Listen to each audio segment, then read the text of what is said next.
All right, welcome to the Sweet Times of Fighting Jiu-Jitsu Instructional Channel. James and Ryan here. We're going to take you through, the first of the offensive principles, position and submission connections. So, submission connections. I started using this a while back. Essentially, it's just whenever you find yourself in a position, it's just good to start to group things together. So, in other words, when I teach an armbar, I typically show an armbar, but I also show the things that go with that. So, if I have an armbar, I also have a triangle. And also have an omoplata. That's very, very basic. If you have a Kimura, you have an Americana, and you have a straight arm. So when you start to group things together like this, you don't just see one thing. And this is generally just kind of helps with tunnel vision. So I'll give a quick example that everybody kind of knows is kind of a triangle position, and then I'll give more of a complex idea.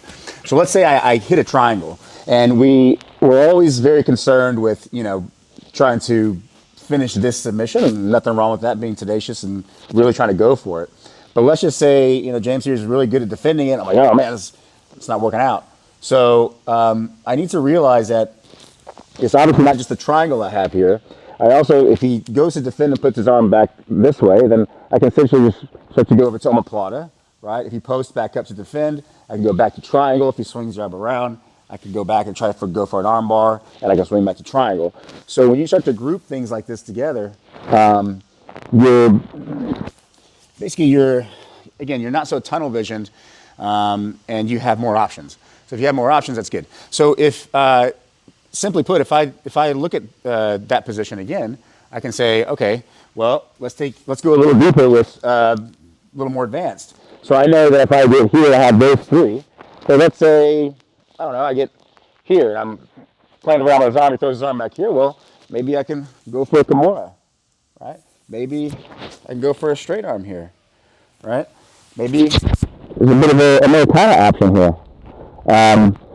Maybe I just completely change everything and I start to go to Baraka type positions, right? So when you start to, and it goes on and on and on and on and on. And this can be done with sweeps and things like this. So it's very useful to group things together. So that way it's you start to see patterns. So if I say, well, I know if I do a guillotine, I know that I also have a triangle, right? And just go down the list, in all the different positions. So try to take a look at it that way. It's just one move doing one thing in that particular position.